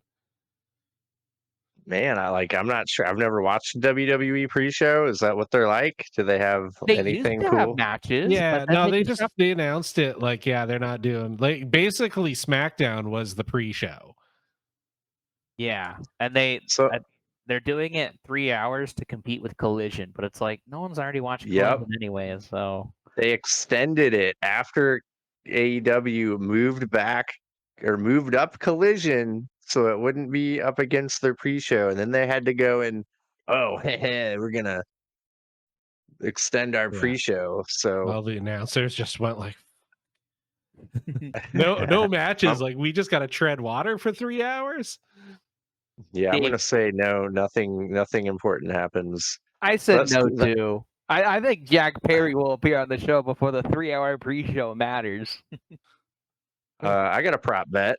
Ooh, okay. Will any former AEW talent debut on the show? Ooh. I want to say yes, because I'm thinking like Cody Rhodes is getting beat down. Roman comes out, he starts beating up Cody Rhodes, and then it's Ricky Starks. Oh, he's making his big. But like we haven't heard anything about his contract expiring. Like we would know all about that. Right? The only time I think the only time we've really gotten shocked by something was like Tangaloa. That's because no one cared about Tangaloa. Yeah. Everyone was like, "Oh, you got to check Tamatonga, you got to check Jacob Fatu," and then people were just surprised about Tangaloa because New Japan didn't care enough to announce that it was over, and like no one cared. So people would care about Wardlow or Ricky Starks. I'm gonna say yes for the thrill of it, right? Just for the fun of it. But I don't think so personally. But why not? I got another prop bet. Well, what do you two think first? Oh, I'm gonna go.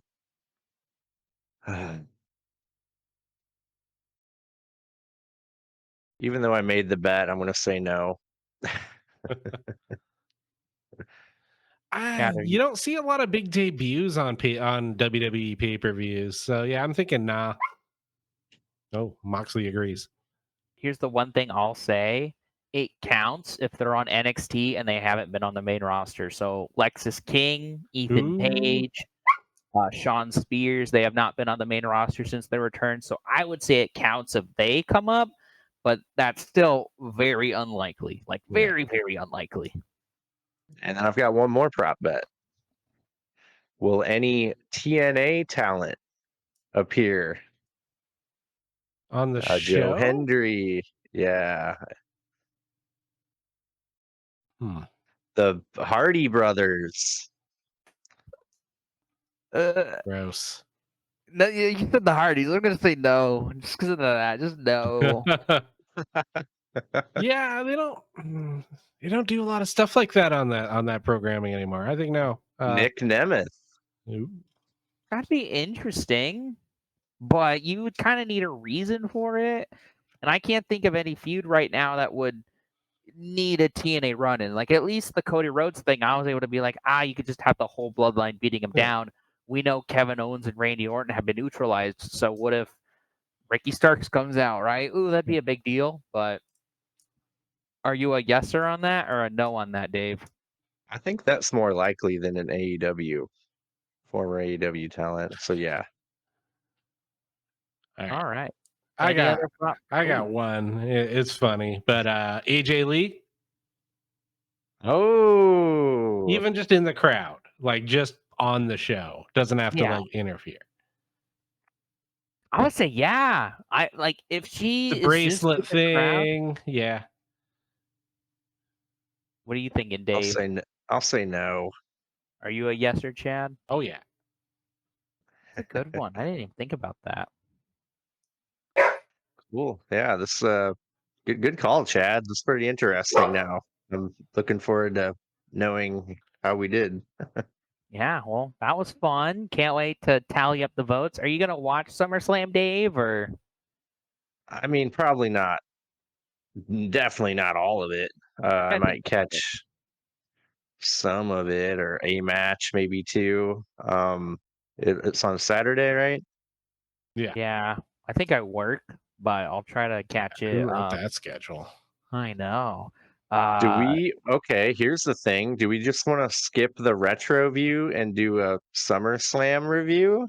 Yeah, that'd be fun. Yeah. You heard it here first. Grapple-Sauce is doing a SummerSlam review, baby. Yeah. That way I have to watch it. Yeah. We don't even have a confirmed match for the retro review yet, so I say we just do SummerSlam. Nope. Yeah. And NXT was a delightful dip into the WWE pool. That was a fun one. Mm-hmm. All right, looks like I'm watching my very first WWE Premium Live event. He said it. He said the thing. We can all go home. PLE, do the thing.